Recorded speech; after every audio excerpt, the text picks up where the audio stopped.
Hello everyone, I am here to help you today. I know you use this video to fall asleep, so before that, like the video and subscribe to the channel. Also, where are you from and what time are you watching? Now get comfortable and relax. I've been working parks long enough to know what to look for. Poachers, squatters, lost hikers. But nobody ever really trains you for stumbling into someone else's livelihood. Not the legal kind, anyway. It was late September, with heavy rain the night before, and the ground soft and slick with pine needles. I'd been tasked with running trail checks and a less traveled section of the park, an area mostly used by hunters before the permits dried up. Remote, overgrown. The kind of place nobody should be without a reason. 3 miles in, I smelled it. Sweet, heavy, and pungent. If you've ever smelled a marijuana grow even once, you never forget it. Except, this wasn't some college kid's stash. This was thick and sticky, saturating the air until it coated the back of my throat. I froze. Every nerve screamed to turn back, but my training said otherwise. Document, report, and leave without confrontation. The trick is, you don't always get to choose the confrontation part. I pushed a little deeper, careful to not snap branches. The smell grew stronger, and then I saw it. Rows of plants tucked under a green mesh canopy, disguised from above but thriving in the clearing. Dozens, maybe hundreds. Irrigation tubing ran to a creek nearby. Fertilizer bags piled at the edge, covered with tarps. Whoever built this hadn't just squatted here for the weekend. This was a whole operation. And then I heard voices. Low and harsh. 2 men, maybe 3. I ducked behind a fallen log and steadied my breathing. They were close enough that I could make out words. Harvest before the frost. Move it quick. Keep watch. Too many rangers sniffing around. My heart thudded so loud I thought they'd hear it. Slowly, I reached for my radio. I squeezed the mic. Static. Dead. Too deep in the valley for signal. I knew I should leave. Take the GPS point, get out, and call it in once I have reception. But as I started to back away, my boots slid in the wet pine needles. The sound was small, but the voices stopped. Hey, you hear that? I didn't breathe. A branch cracked behind me, then another. Heavy boots in the undergrowth. I turned just enough to see him. Camo jacket, beard, rifle slung across his chest. He was scanning the trees, head cocked like a predator scenting prey. Don't move, I told myself. But then the barrel swung in my direction and our eyes locked. Ranger, he shouted. I bolted. Branches whipped my face, mud sucked at my boots, and lungs burned. I didn't look back until the gunshot cracked the air. Bark exploded from a tree inches from my head. Adrenaline took over. I zigzagged, ducked low, and scrambled over logs. Then another shot. Too close. My legs ached, but panic drove them harder. Another man stepped out from the brush. Shorter, lean, holding a shotgun. He grinned, teeth yellow. Well, look what wandered in. I skidded to a stop, slipping in the mud. Behind me, the first man crashed through the brush, gun raised. I was trapped. Easy, I said, raising my hands. My voice cracked, but I forced it steady. I don't care what you're doing out here. I just want to walk out. The bearded one snarled. You think we're that stupid? You saw it, you tell. Listen. I tried again, brain racing. I don't even have service out here. My radio's dead. Nobody knows where I am. I'm not here to screw with you. I was checking storm damage. That's it. For a moment, nobody spoke. Rain dripped from the pines, pattering on my hat. My arms ached from holding them up. Then the lean one stepped closer, shotgun still trained on my chest. He's right about one thing. Nobody knows he's here. The bearded one smirked, which means nobody will find him. My stomach dropped. They argued in low voices, half turned toward each other. I inched back, eyes darting for cover. A boulder, a downed log, anything. That's when the third man appeared. Younger, maybe early 30s, carrying a pistol awkwardly like he wasn't used to it. He looked nervous. His eyes flicked from me to the others. Boss said no shooting unless we had to, he muttered. The bearded one snapped. He saw everything. We don't get second chances. The younger guy hesitated, biting his lip. That hesitation was my only shot. I drove sideways into the brush. The shotgun roared, deafening, with pellets tearing bark where I'd been standing. I rolled, scrambled up and ran. Gunfire cracked behind me, but branches shielded me enough to break their line of sight. I didn't stop running. Not when the valley sloped upward. Not when my legs screamed. Not even when I tripped and tore skin from my palms. Every breath was fire. Every sound behind me was death gaining ground. Finally, the trees thinned. I stumbled onto an old service road, collapsed to my knees, and fumbled for my radio. Static again. I forced myself up, running blind down the road until at last, a single blessed crackle. Station. This is Hale. Shots fired. Illegal grow. 3 armed men. Northern Ridge. I need backup now. The reply was garbled, but it was enough. Somebody heard me. I kept running until I saw headlights. Sheriff's deputies, rifles out, yelling for me to get down. Relief washed through me so hard, my knees buckled. I dropped face first into the gravel and let them take over. The grow site was raided the next morning. Empty. Plants hacked down, tents burned. Irrigation pipes ripped up. Whoever those men were, they'd cleared it out overnight. No arrests, no names, just vanished. All that remained was the smell, still clinging to the valley, sweet and heavy, and the memory of a shotgun blast close enough to feel in my chest. That was 6 years ago. I still patrol the back country, but every time I smell that sweetness, I freeze. Because now I know it doesn't mean a good time. It means men with guns and the knowledge that your badge isn't armor. Out there, you're just another body in the woods.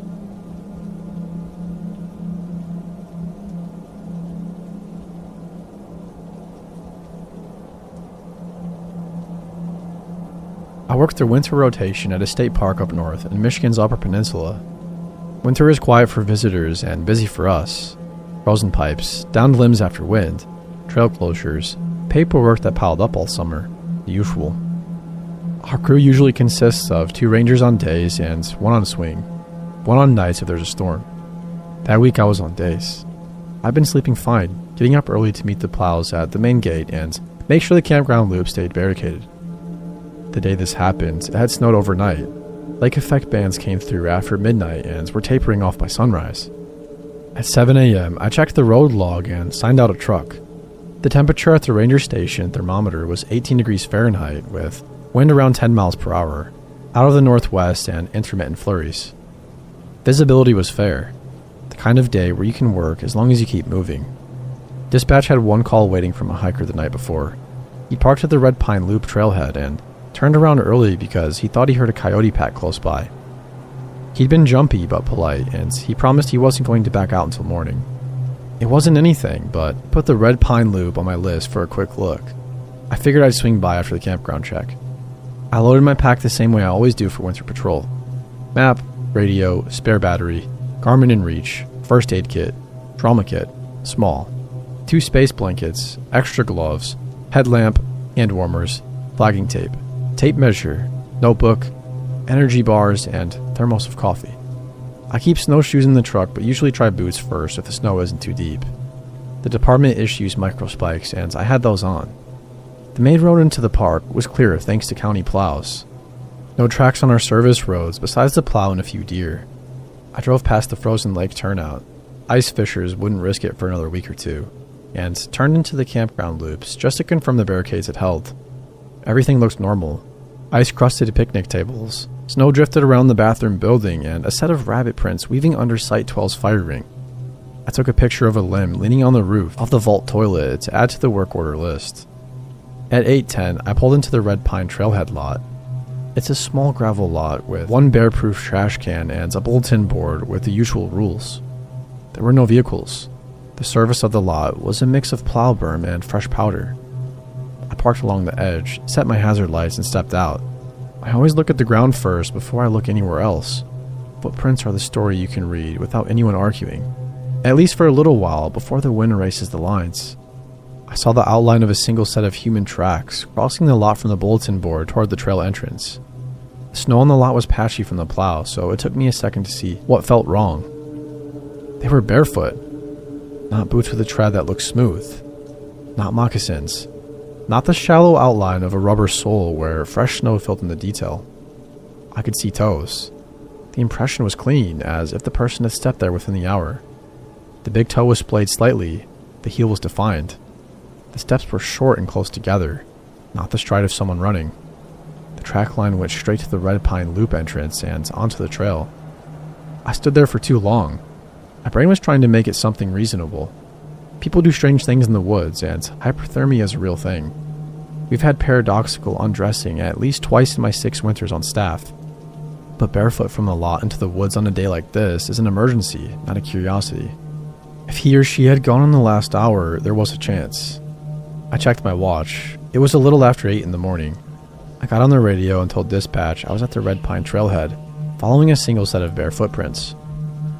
No vehicle in the lot. I asked them to put the county search and rescue on standby just in case. Dispatch acknowledged and told me to check in every 15 minutes. I added the snowshoes to my pack without putting them on. I didn't want to stamp out the evidence with a big web of aluminum frames. Not yet. I put a strip of flagging tape on the trailhead post with the time for anyone coming in behind me. I took a picture of the first few prints with my phone, clicking through different angles like it mattered. Then I started down the trail. The Red Pine Loop is a lollipop. A half-mile stem, then a 2-mile loop that returns to the stem. The stream goes through mixed hardwoods, mostly maple and beech. Canopy breaks are small. Snow depth on the trail was maybe 6 inches where the wind hadn't scoured. The bare footprints were clear. Each one bit into the powder and compressed the base layer. In a few spots, I could see where the skin had pulled up grains. The toes had spread as if the person was gripping. The stride was consistent and light. The print stayed centered on the trail at first, as if the person knew where they were going or just defaulted to the obvious corridor. I kept my pace measured. I didn't want to trample a sign or blow past something important. I scanned the trees constantly. I called out twice. "Ranger, if you can hear me, call back." My voice died a little in the snow. No reply. Crow moved between treetops and made a flat croak. I checked my watch every few minutes, even when I didn't need to. At about 8:30, I stopped and touched one of the prints. The edges were still crisp. These had to be recent. I called it in again. Past the half-mile marker. Prints fresh, no return tracks, no other human sign. The print started to drift toward the side of the trail. There's a section where the red pine crosses a shallow draw, and you can hear water running under ice if you stop and listen. The prints cut off the packed corridor and stepped into the draw, then up the opposite bank, back onto the trail. No hesitation at the icy patch. Bare skin had touched cold ice and gone on. Every time I said "they" in my head, I felt more pressure. They implied living. Living meant I was a racing clock. I picked up my pace. The prints never showed the heels slipping or the toes dragging. No blood, no obvious signs of struggle or running, just steady bare steps. At about 8:45, I hit the loop junction. The tracks went right. I snapped another photo, marked the junction with tape, and followed. The right side of the loop climbs slightly and follows the ridge for a half-mile before turning north through the red pines that give the loop its name. The wind is calmer there because the pines break it. Snow under them is thinner from the canopy. I thought if the person had made it that far, I'd find them tucked under bows, maybe confused, maybe asleep. I called out again. "Ranger, if you can hear me, answer." Silence, except for a woodpecker tapping somewhere to my left. I kept going. By 9 o'clock, I radioed dispatch again. I was on the ridge section, still following a single barefoot track. No return prints, no visual. They told me a deputy was staging at the trailhead and search and rescue was on standby. The trail turned into the red pines. The world went quiet the way it does under conifers in the winter. My boots stopped squeaking and started thumping. The snow here was only 3 inches deep. The prints lost some crispness under the needles, but they were still distinct. Toes, ball, heel. I could see where some needles had stuck to the skin and been carried forward, then dropped. A quarter-mile later, the prints moved off the trail again and threaded between trees in a line that was too straight for chance. Whoever it was knew how to walk through a forest without wasting motion. The line cut around the wind throw, passed between 2 young pines without brushing the branches, and returned to the trail. No sign of clothing or gear along the route. No socks, no shirt, no discarded hat. It was paradoxical undressing. I expected to find something. At 9:12, I stepped into a small opening where the wind had scoured the snow thinner. The prints entered the opening and continued for 10 feet and then stopped. Not faded, not blown over, just stopped. I don't mean they were hard to see, I mean there were no more prints beyond that point. The snow beyond was untouched. No disturbance on the surface. No sign of scraping. No sign of a leap. The last footprint had the toes splayed as if gripping, then nothing. I did a grid search, 10 yards out in every direction. Nothing. No broken branches. No drag marks. No shallow depressions. Just one last footprint in an open patch of snow. I called it in. The subject's prints terminated abruptly on the east side of the loop, with no continuation and no return. I asked for SAR to be activated and the deputy to come in behind me. I stayed on the scene another 20 minutes, expanding the grid. Found deer beds, rabbit trails, and nothing human. Then I heard something. Not a branch cracking, not a voice. More like the suction noise you hear when you pull out a boot from slush. That sticky unlatch. Except it was dry snow. It came from the direction I'd walked in. I scanned. Nothing. My stomach dropped. I flagged the last print more visibly and started back toward the trailhead. 3 minutes into the walk back, I saw it. Next to my own boot prints, where the snow had been smooth before, there was now a second line of barefoot prints. The same toes, the same splay, a steady stride, perfectly parallel to mine. They hadn't been there when I walked in. I radioed dispatch immediately. I now had a second set of bare footprints shadowing mine on the way out. Could they confirm the deputy hadn't come in yet? They confirmed. He was still at the trailhead putting on snowshoes, boots on, not barefoot. I kept moving. Every bend in the trail, I expected to see someone. The prints mirrored mine. At one point, where I stepped off the trail for a second, the bare footprints stepped off at this exact same spot, then rejoined mine. That detail rattled me more than anything. It meant deliberate tracking, not random wandering. At the shallow draw, where I'd crossed carefully on ice, the bare footprints stepped directly into my boot marks. Exactly, like they didn't want to risk the ice anywhere else. By the time I reached the deputy, I was wound tight. We walked back together, both of us watching the trees. The second line of prints continued alongside mine all the way into the trailhead opening, then angled closer and stopped. The last print was right at the edge of the plowed gravel, a clean barefoot impression and nothing beyond it. We swept the lot. Nothing. Search and rescue came in and we searched the termination point again with more people. Probed the snow, checked the trees, swept the loop. Nothing. No clothing, no body, no other sign. We never found anyone. That was 2 winters ago. I've been out there dozens of times since. In daylight, the red pine loop looks normal. Just another trail. But I can still picture that last print at the edge of the lot. Somebody had walked right up to the line and decided not to step out. I don't have an ending for this. Nobody turned up in thaw. No hiker claimed it. No missing persons fit. All I have are photos of the bare footprints in the snow and a story I can't shake.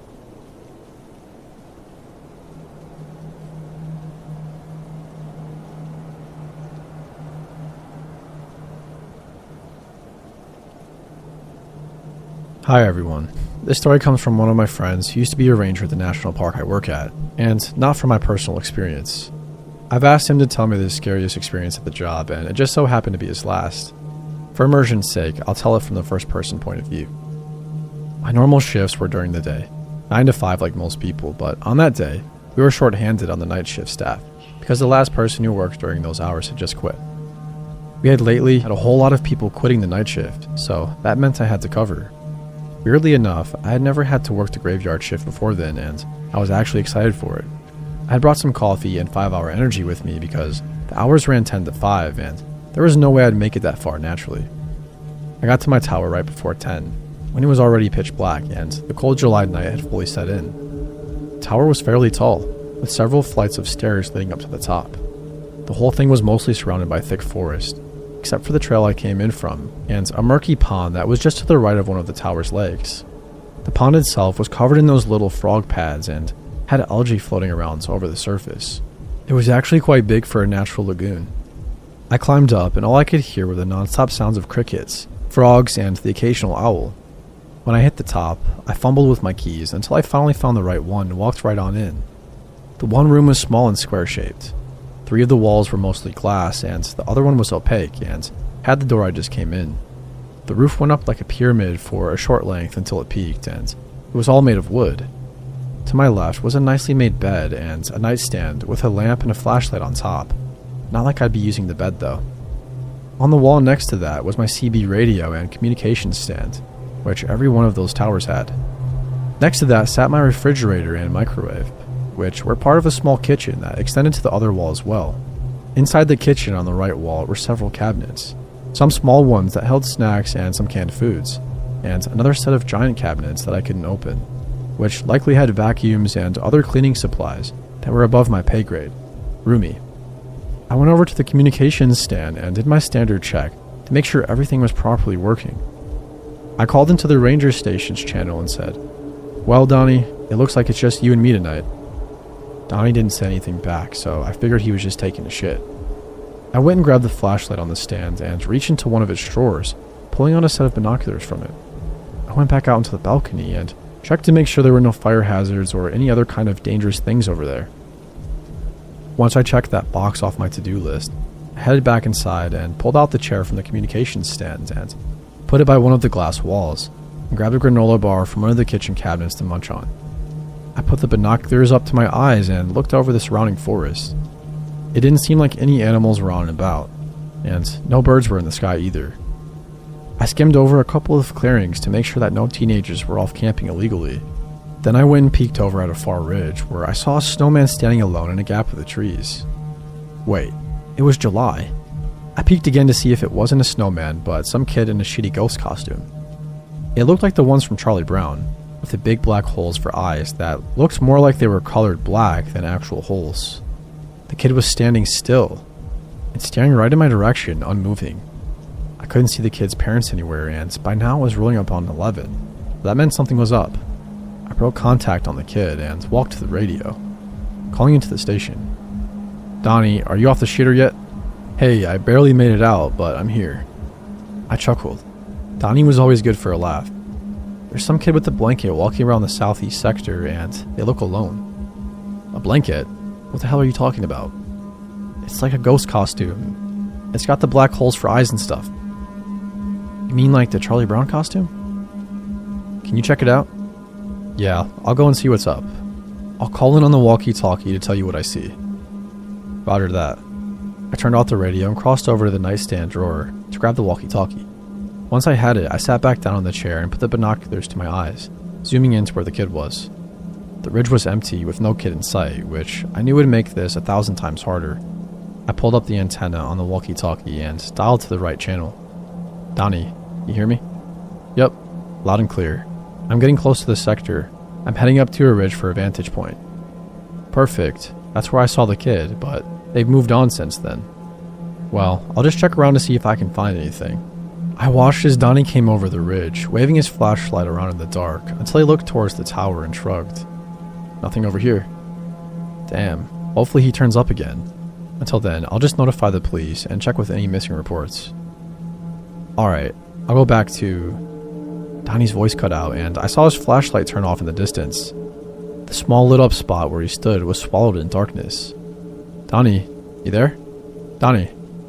I heard no response, and I rushed outside the door and around the corner to where I saw him, yelling his name, only to hear my voice echo into the woods.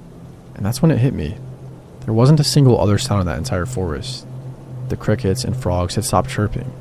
The wind didn't rustle through the leaves. Everything was completely still.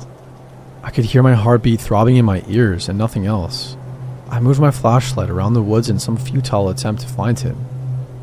I got into that state of mind where I got so scared my throat closed up, and if I moved, I felt like something very bad was going to happen. I had to do something now. I turned around, and as I did, I glanced at the stairs below me. At the bottom stood a skinny, horrifically angled woman. She was tall, dripping with water, with black hair, and dark murky blue skin that stretched across her bent and broken bones. Her gray dress was shredded, and her black shoes were muddy and wet. And her face, her eyes were milky white, and her mouth hung wide open like a snake, like her jaw had been grossly broken. She let out a blood-curdling and ear-piercing scream of agony and began to shuffle up the stairs so fast that I snapped out of my fear lock and I ran the heck back inside, slamming and locking the door behind me. There was no way she could run that fast, even if all of her bones weren't broken in the wrong directions. I ran back to the kitchen and grabbed the biggest knife I could find. Then I pulled out the walkie-talkie, screaming into it.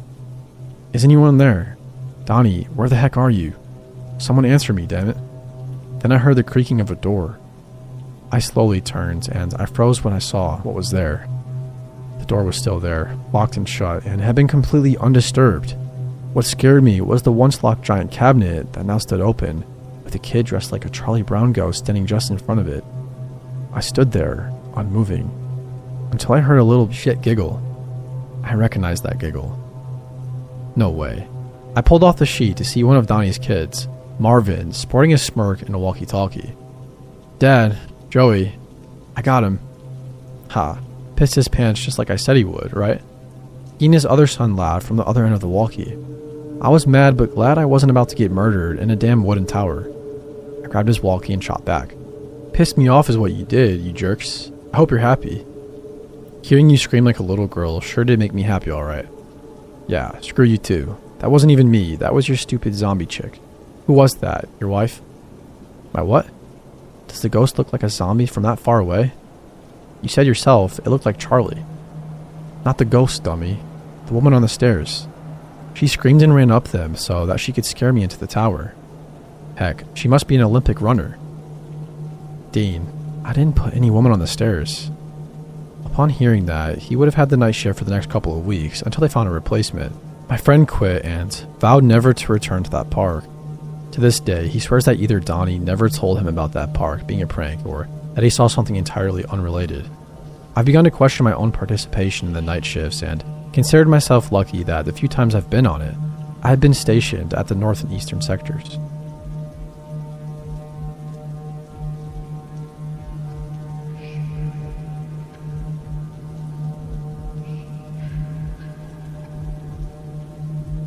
I don't remember all of it clearly. A head injury will do that. The doctors told me the memory gaps are normal, that pieces might come back in dreams or never at all.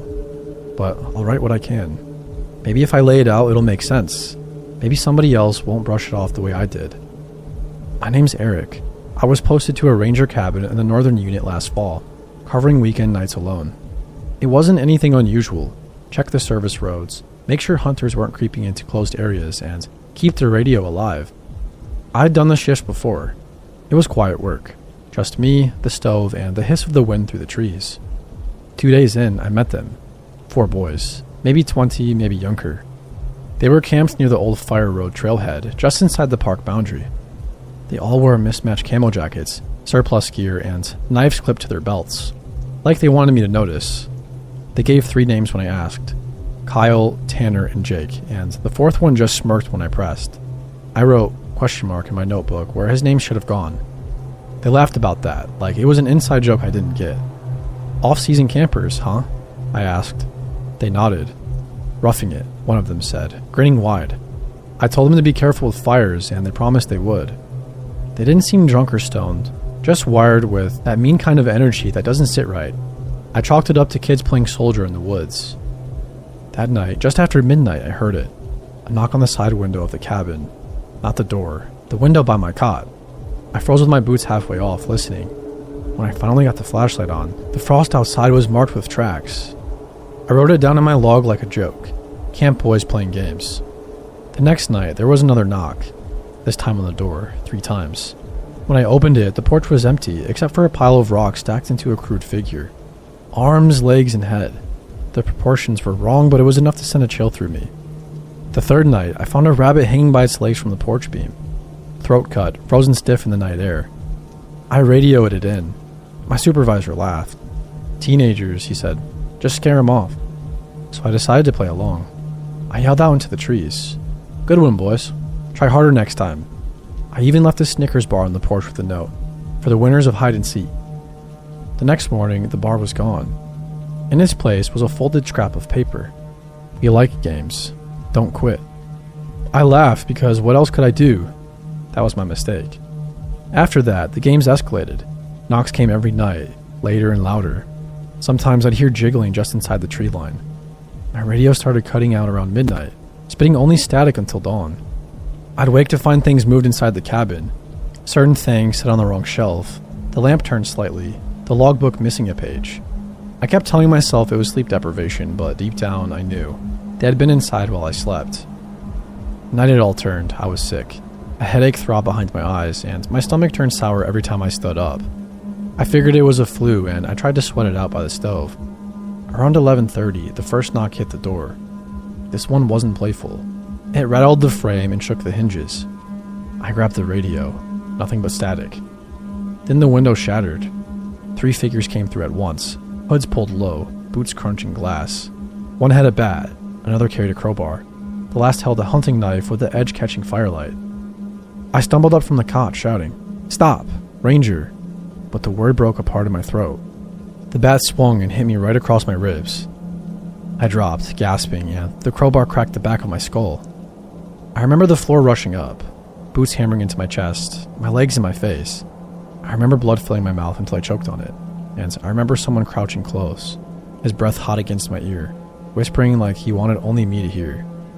Not a game anymore. Everything after is fragments. A ceiling light too bright to look at, the beep of machines in a steady rhythm. My sister's voice was breaking as she said, 3 weeks, Eric. You were gone 3 weeks. A sheriff leaning in, asking me if I remembered faces. I tried. I told him about the camp boys, names they gave me. Kyle, Tanner, and Jake. And the one who wouldn't say, but the sheriff shook his head. Said there were no records of anyone camping in that section. No permits, no IDs, no reports of trespassers. They still don't know who it was. Now, months later, I'm still not right. My ribs ache when I breathe. Words slip from my memory like water through a sieve. I wake up at 3 a.m. sweating, convinced somebody is outside the window waiting. I think about that note they left. We like games, and I keep wondering if they're finished playing.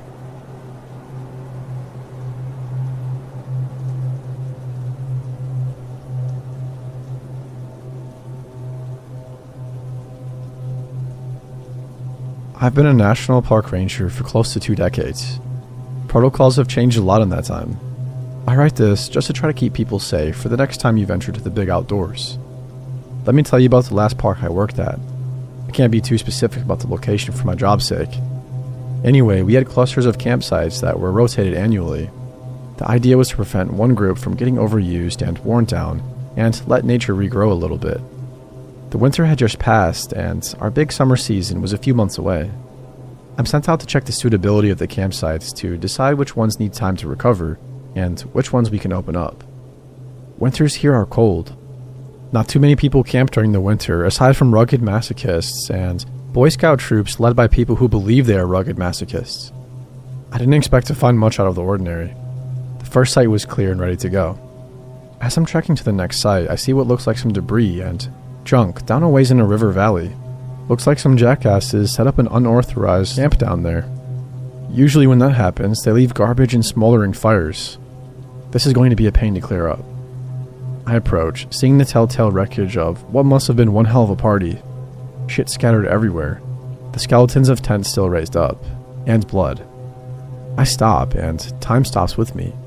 Pools of blood are spread out along the ground, next to signs of something heavy being dragged into the brush. I pull my radio off my belt and pause.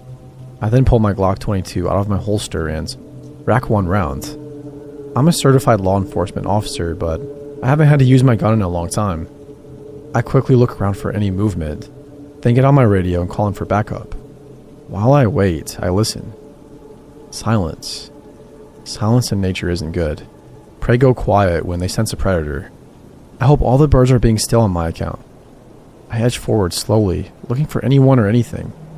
A shredded plastic cooler. A tent that has been annihilated, with more blood splashed on the walls and inside. People died here.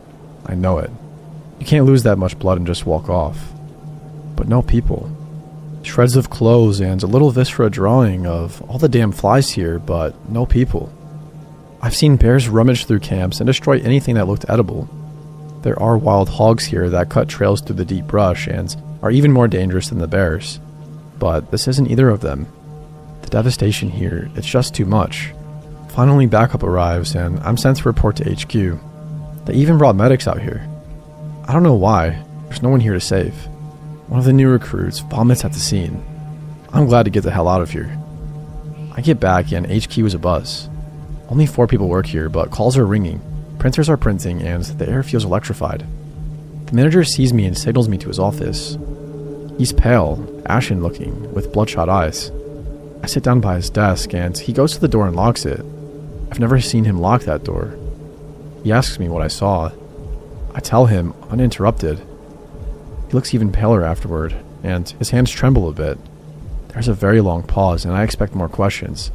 He doesn't ask any. I leave, then hear the door lock behind me. After a few minutes, I hear him call somebody up, and a long, low conversation ensues. I never see him again. Word comes down from on high. We're assigned a new manager, one who excels what he calls crisis, his first order of business, and controlled burn of the unauthorized camp and the sites closest to it. I'm not arguing. I watch the smoke rise in the distance and pray that's the end of it. New orders relocate the existing campsites closer to HQ.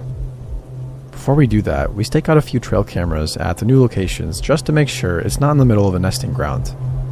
Put up a few cameras pointed at the hog trails through the brush for good measure. A couple days pass and we go out to collect the footage. The new manager takes it all and starts studying it in his office. A couple hours into reviewing, he freaks out, starts screaming and yelling, gets on the phone calling out the line, spitting more obscenities. He spends the rest of the day and that night in the office, calling up specialists and planners. The next morning, I show up for a meeting. The manager doesn't look like he slept. Massive changes are afoot. He lays out our new plans, including massively bright lampposts circling the park border as well as floodlights around the ranger station. Campsites need to be moved even closer in. Clear lines of sight from the light, if possible. I butt in, telling him that defeats the point of going camping if you're going on a short walk through the grass and then setting up so close you can see the parking lot. He tells me to shut up, that it's just the start. The park now closes at sundown sharp. Also, we're now required to have a long gun on our person at all times. Now, it isn't uncommon for rangers to carry an AR-15 or a Remington 870 shotgun when going out deep in the woods. There are wild and rabid animals out there. The real concern is massive pot growers. These aren't your chill neighbors who hide a few plants behind the tomatoes. They run the spectrum from large-scale suppliers who like their privacy and dislike law enforcement to anti-government crazies who think we have no right over them, the true patriots. Both groups have a few common points. They tend to be well-armed. They do not like lawmen, and they won't shy away from taking a pot shot at some dumb poor ranger who finds himself in their fields. Keep in mind, Elliot Ness, Mr. I Fought El Capone in 1, got scared off busting up Appalachian moonshiners because they constantly sniped at him in the foothills. And they shoot to kill. Those are the reasons we keep the big guns around, not routine patrols. I drew this short straw and got to overnight shift. The manager tells me more changes to protocol will be listed when I return. Overnights used to be easy.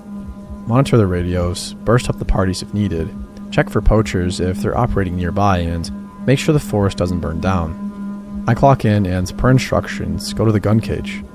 My, things have changed. Our shotguns have new rifled barrels, so they can handle the solid slugs we've been issued. That's the kind of firepower you want to take down a charging bear. The AR-15s have been stepped up too. The old 15-round magazines have been replaced by 30-round ones. Someone even snuck us in hollow point rounds. Makes no damn sense. Shooting in the woods, you need full metal jacket ammo so the rounds don't go wild when they touch a twig. Hollow points just exist to do more tissue damage.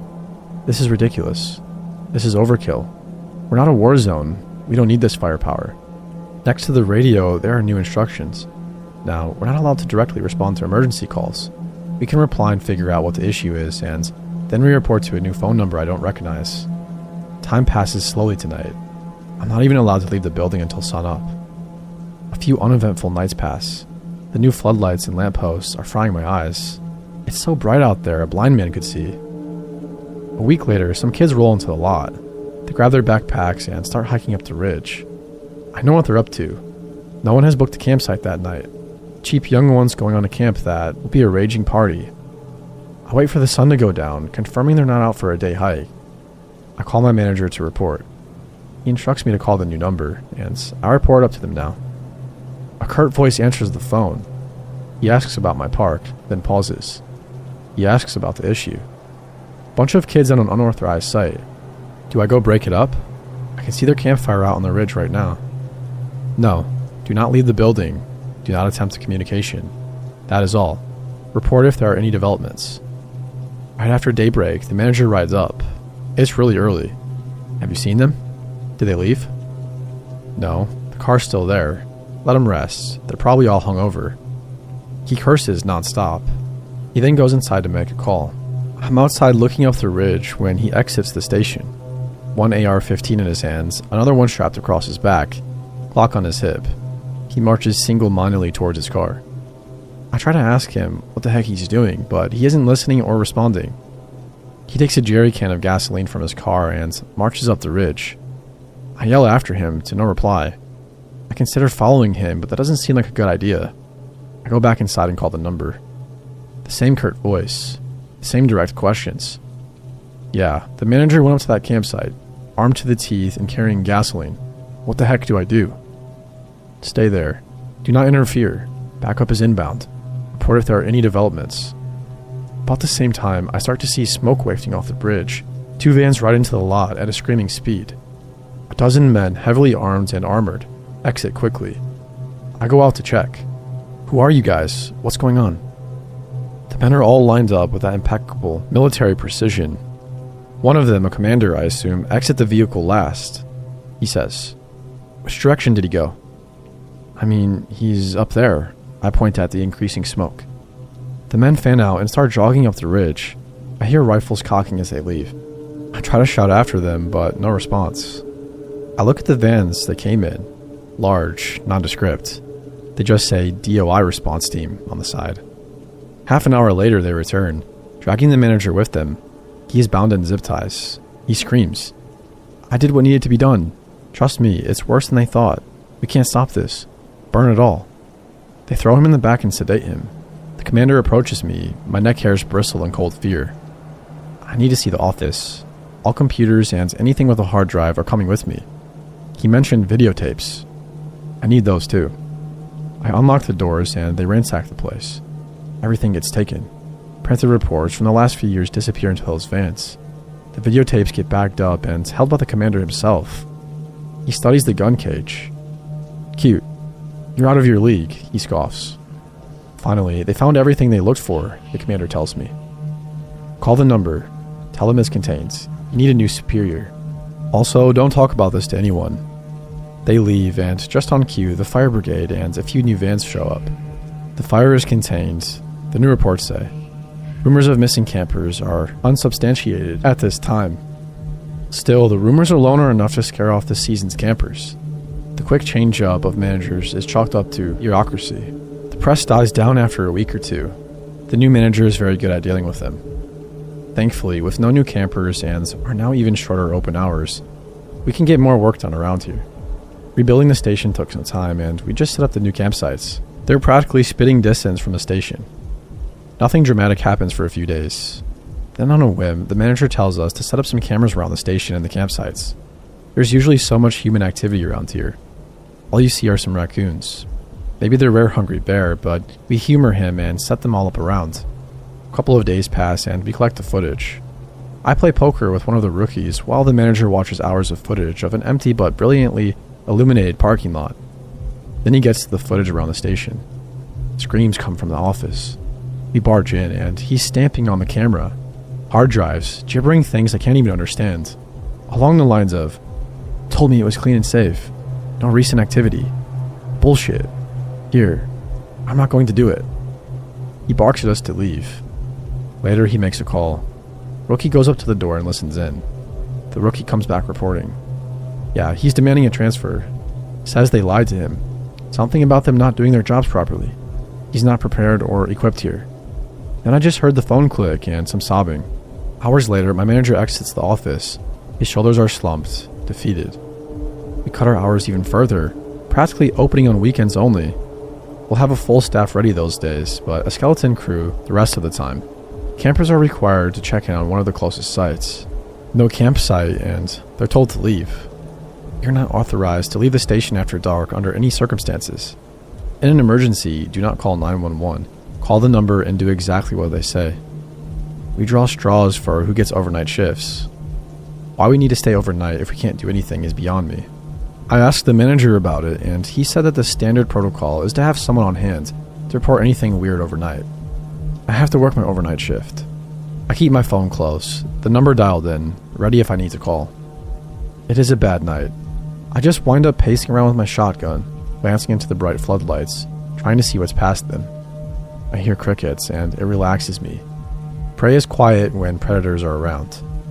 It is a long night. The next night, my manager draws the short straw.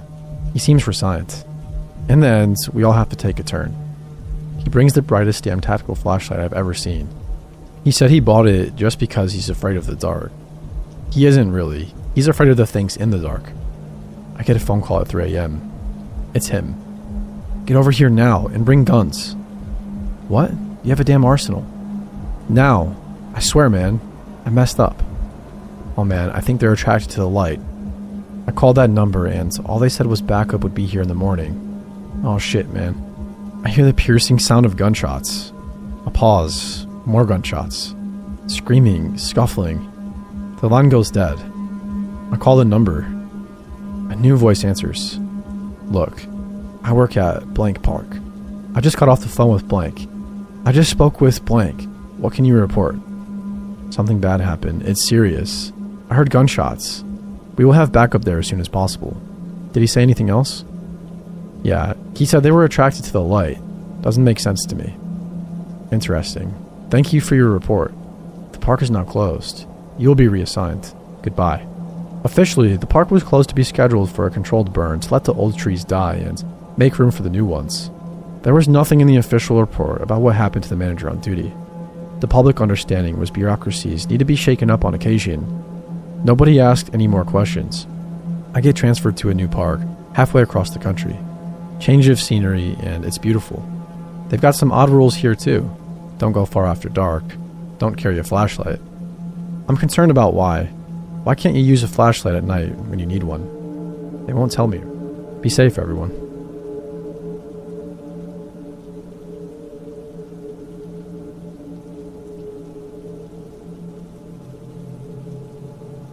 It was late October, kind of cold where the air feels sharp in your lungs, when the sheriff's office called the ranger station. I was the only one on duty that night. The dispatcher's voice came through flat and urgent, the kind of tone you don't ignore. Be advised, we have reason to believe an escaped convict may be in your sector. Male, late 30s, serving time for armed robbery and aggravated assault. Last seen moving north along the highway corridor 2 nights ago. Could be using the park to lay low. I wrote the details down automatically, but my stomach turned. A guy like that isn't just hiding, he's surviving. The park was practically empty by then.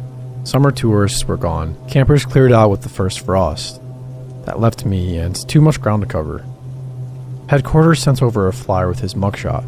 Pale eyes, rough beard. That look people get after too many years behind fences. I pinned it to the corkboard by the comms desk and tried to forget about it. For a couple of days, nothing. Routine trail tracks, clearing downed limbs, radioing hourly. Then I started noticing things. At first it was small. A food wrapper in the brush near my cabin. Not hiker trash, but torn open in a hurry, smeared with peanut butter. Then boot prints in the mud down by the service road. Big ones, wide stride, headed toward my cabin.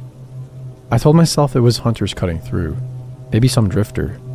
But the next night, I found cigarette butts under the pine stand 30 yards from my porch. Fresh. The tobacco smell still clung in the air. And then there was the noise. I woke at 2:40 a.m. to the sound of gravel crunching outside. Not an animal. Too heavy.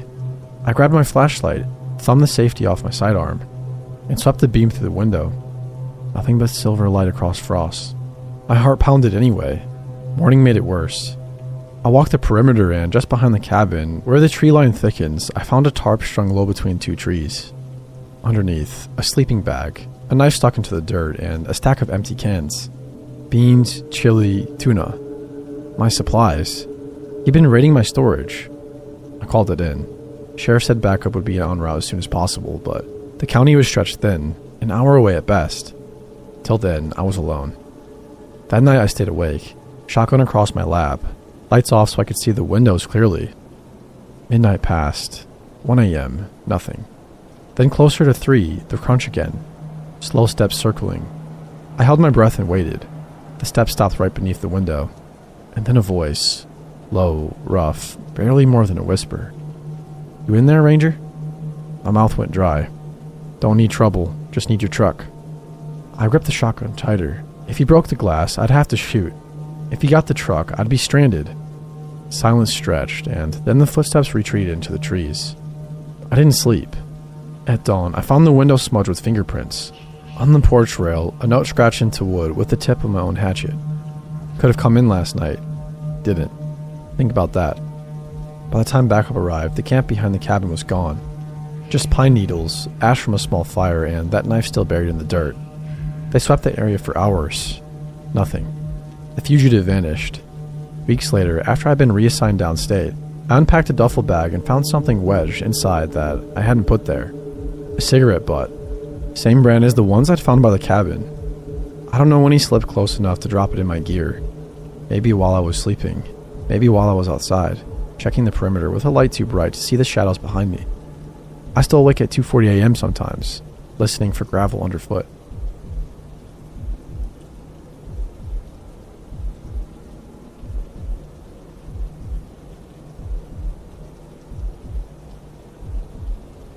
"25. That is the number of people who have gone missing at the park since the beginning of the year, with nothing being done or said about it. In fact, I'm pretty sure I'll lose my job when they find this posting, but I have other things to be scared of at this point, and this needs to get out. I'm a wilderness ranger at Mount Rainier. My job is to walk hundreds of miles of trail and wilderness in the park, looking for problems and helping lost and injured hikers. In the old days, any lost hiker would mean all of us going out together, putting together a search plan and doing our best to get them home safely. Things are different today, ever since the start of 2022. Whenever a person gets reported as missing, the family is assured we are on it and will do our best to find them, and promise that they will dispatch us to look. As soon as the family is gone, our bosses tell us that they'll have a search and rescue company take over, and if we know what's best for our jobs, we should just focus on checking trail conditions and doing the rest of our jobs. And so it's gone on since 2022. At first, there were just a few people missing here and there all over the park. It didn't seem that unusual, other than rangers not being involved in the search, but we figured it was some new policy and shrugged it off. More people started disappearing as the year went on, making all of us wonder what was going on and why it had been made clear to us we should keep our mouth shut. Personally, I figured it was just a combination of bad trail conditions from a rough winter and an influx of inexperienced hikers, and the Park Service trying to avoid looking bad when we needed more funding. Until last Thursday. It was an overcast day, and I was walking along the trail up to Ipsut Pass in the Carbon River area, humming quietly to myself to pass the time and wondering how far up I would go before I had to put on crampons. When I saw it, off to the side of the trail, maybe 50 feet into the forest, there was an odd light on the forest floor. At first, I thought the light was just a reflection off of water or some trash somebody had left, but as I moved closer, the light didn't fade or change. It just stayed steady. Maybe it was a lost flashlight. I had walked this trail dozens of times and never noticed it before. I knelt down, taking my pack off, and saw that the light seemed to be coming from just under the dirt. For some reason, I felt uneasy. I looked around to see if anyone else was nearby on the trail, and I saw no one. Shrugging, I reached into the dirt to poke at the light and see what it was. Poking around, I found the corner of a slightly open trapdoor that was at most only a foot wide on each side. It was camouflaged nearly perfectly. If it had not been left just barely ajar with the light exposed, there is no way anyone would have seen it from the trail. I kept opening it, feeling uneasy, but hoping it was some sort of buried seismometer or, at worst, maybe some hiker's idea of a good place to cache food and water for a long trek. Instead, I found the opening to what appeared to be a small burrow of sorts, with an electric camping torch at the corner. I shoved my head down to look inside. The space was small, with enough room for one person if they didn't mind contorting themselves. On the walls of the burrow were dozens of Polaroid photos of people hiking. All the photos seemed to have been taken very low to the ground. The photos were from all over the park, many dozens or more miles apart. Most of the photos I didn't recognize, but among them I saw a few that I knew for a fact were hikers that had gone missing over the last year. Then my heart stopped. I saw a photo of me hiking along the Ipsut Pass trail about half an hour ago. Then I heard a crack. I heard a twig snap somewhere around me. I took my head out of the burrow and started running down the trail the way I came. I didn't look back or stop until I got to the wilderness cabin near Ipsut Campground. I locked and barricaded the door and waited until another ranger showed up the next morning, not sleeping a wink. I asked him to walk back along the Ipsut Pass trail with me. He was annoyed that I wouldn't say why, but agreed. We spent an hour looking, but couldn't find any sign of the burrow. I asked for some time off right afterwards, and my manager seemed very suspicious and demanded to know why. I made up some excuse about my family and didn't tell him or anyone else what I saw. For some reason, I knew that telling them would at best end with me losing my job. I don't know who or what made that burrow, but I think it's taking people at Rainier, and for some reason the government is covering it up. I wish that was the end of the story, but it's not. This afternoon, I saw something glinting from within the air vent on the floor of my kitchen. I thought maybe my cat had stuck another toy in it. I took the grating off of the vent to take the toy out. Instead of a cat toy, I found a Polaroid photo, taking low to the ground, of me making breakfast this morning.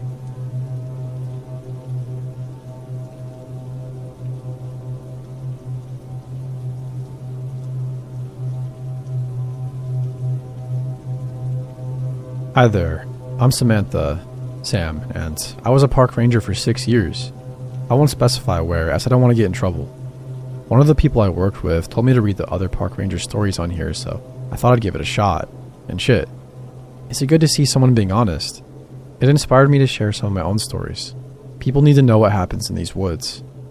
I quit my job a couple of years ago. I couldn't deal with having to bottle up all the things I've seen. Nobody wants to talk about them, but I feel like I'm drowning in the memories of it all. So I'm going to share them. I don't know if I'll be able to share it all. It might be too hard, but I'll give it a go. I hope this raises some awareness of the true danger of the woods and makes people consider their safety. I don't want people to think I'm copying someone or making these things up. I'm just sharing my stories and experiences, so let's get into it. This was my first ever weird experience as a junior ranger. To this day, I still don't know what I saw, but I know it wasn't friendly. I had just received a call about screams coming from deeper into the forest, off one of the more popular trails. This really wasn't unusual. If you've heard a mountain lion, you know it sounds like a woman screaming. So, just as I was about to set off, my chief at the time asked to come along. I found this a little odd as the job seemed a bit too insignificant for his rank, but I brushed it off as I was new and thought maybe he wanted to check my progress. We set off making small talk, and I was obviously trying to suck up a little.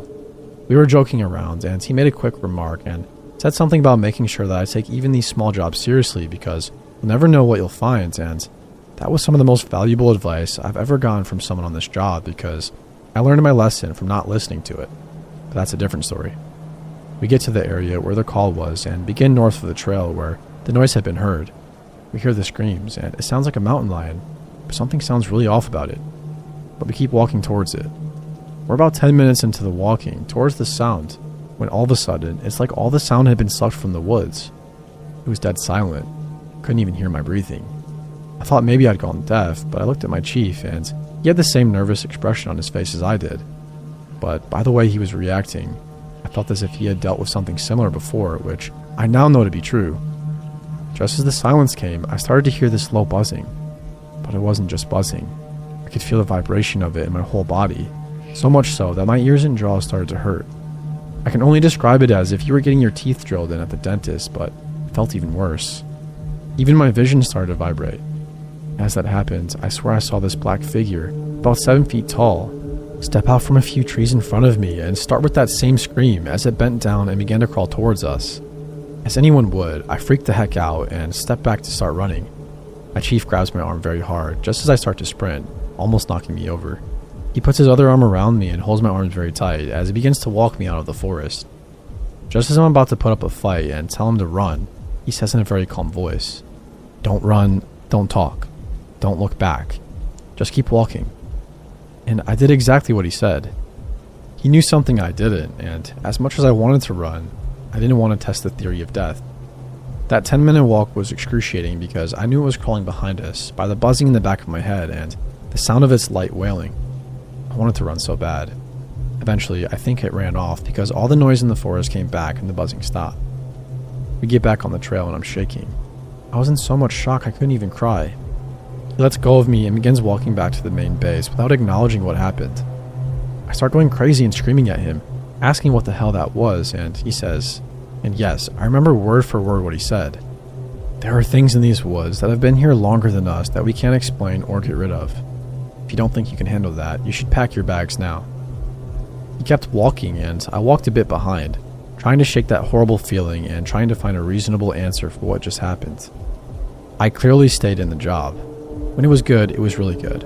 I met some amazing people and I love nature, but in the end, the bad experiences outweighed the good and I had to leave. I wish I would have left when he told me to pack my bags in all honesty.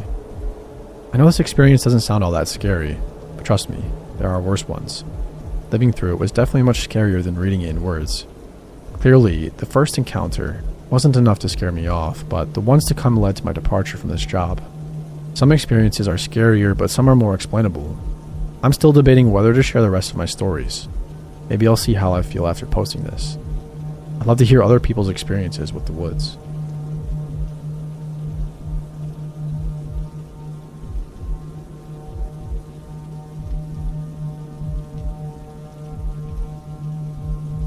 I'm not usually the type to post stories online, but this one has been sitting with me for years and I've never been able to make sense of it. I worked as a seasonal ranger at Shenandoah in Virginia for a few years. Mostly boring stuff. Clearing blowdowns after the storms, closing trails when bears get too active, and answering the same 10 questions at the visitor center. Every once in a while, though, something stuck. This was late October, the year after I started. The park slows way down once the leaves are gone. Campgrounds close, services shut down, and most people stay out until spring. That afternoon I was running checks on Loft Mountain, making sure nobody had slipped the barricades to camp for free. It was around 5 p.m., already dim under the canopy. That's when I saw smoke. Thin and gray, rising steadily through the trees. Not a brush pile or a chimney, it was campfire smoke, and it was coming from inside the closed loop. I parked the truck at the service gate and walked in. It felt wrong immediately. Too quiet. No cars in the lot, no sounds of people. Just that smell of wood smoke. When I rounded the bend to Site 119, I froze. The fire pit was blazing. Not embers, not a leftover coal bed, but a proper fire with fresh logs. A cast iron skillet was on the grate with beans bubbling in it. 2 folding chairs sat pulled up close. On the picnic table, a lantern was on. A cooler sat half open. A bag of hot dog buns had 2 missing, and 2 tin mugs were there, one of them still steaming. But the place was empty. No packs. No jackets tossed over the chairs. No car in the spur. Just an active campsite, like somebody had walked away seconds before I arrived. I stood there for a solid minute, waiting for somebody to come back. Nobody did. I doused the fire first. Standard procedure. Fire risk comes before questions. The skillet was still hot enough to sting when I moved it. The chairs radiated warmth. Whoever had been there hadn't been gone long. I radioed dispatch to confirm if anyone had a permit. Negative. The campground had been closed for weeks. They checked the kiosk logs too. The last recorded use of Site 119 was last September. I did a perimeter sweep. No tire tracks besides the county plow from closure. No footprints in the leaf litter besides mine. No sign of a quick exit. No dropped clothing. No trash. No trail leading off into the woods. The more I looked, the stranger it got. The cooler had eggs, lunch meat, and bottled water. Fresh. The buns were soft. The coffee in the mug fogged when I stirred it with my finger. It wasn't abandoned junk. This was somebody's real campsite. Lived in, but with the people missing. By then, the sun had dropped low. I waited a little longer, thinking maybe they'd pop out of the trees, but the site stayed empty. Eventually, I bagged a few things for evidence. The buns, some scraps from the skillet, and 1 mug, and photographed the rest. When a county deputy met me at the gate an hour later, I brought him in. He asked the same thing I'd asked myself. Where are the people? Where's the car? Why leave a fire like that? We taped the site and left it overnight. The next morning, we checked trailheads up and down Skyline Drive. No abandoned vehicles. Deputies checked county roads. Nothing. No missing persons report matched. For 3 days, we monitored Site 119. Nobody came back. Then a week later came the part that still keeps me up. Hunters in Madison County, maybe 10 miles off park, found scorched camping gear and a cleaning near the forest edge. The sheriff's office called us because they recognized the cooler and the tent brand from our photos. The hunters had smelled it before they saw it. Plastic, nylon, accelerant. What they found wasn't a brush burn. The fire had been too hot, too fast. A cooler lid melted flat, scraps of tent fabric fused into the dirt, and a twisted metal frame of a camp stove. It looked less like trash disposal and more like somebody wanted everything destroyed. We collected what we could, but it was barely anything. Whatever was burned out there had meant to have been disappeared. No bodies, no bones, just melted gear that matched the brand and style from Site 119. The case went nowhere. No hikers were reported missing and no families called in. Nothing ever connected. On paper, it got filed as unconfirmed squatting, possible arson. Off the record, none of us bought that. The food had been fresh, the fire still burning and the coffee steaming. Somebody had been there hours before I walked in. Somebody who either vanished willingly or was taken. I've thought about it more than I want to admit. Best case, it was a couple of trespassers who bolted when they saw my truck. They came back later, packed up, and decided to burn their gear off park to avoid getting caught. It's a dumb theory, but at least it keeps it human. Other options don't sit right. There's no way you leave food hot on the stove. Mug steaming, a fire blazing, and just wander off. Not unless you don't get the choice. And burning everything later? That feels deliberate. Like somebody wanted to erase the fact those people had been there at all. Every time I patrol Loft in the off-season, I glance towards that site. It looks normal. Just another fire ring, picnic table, and lantern post. Nothing left. But in my head, I still see the fire, smell the beans, and watch that coffee steaming in the mug with nobody around to drink it. If there's a takeaway for me, it's this. When you find a fire burning with no one around, treat it like a crime scene. Don't assume someone just walked away. Sometimes they don't walk anywhere. Sometimes they're gone before they even get the chance.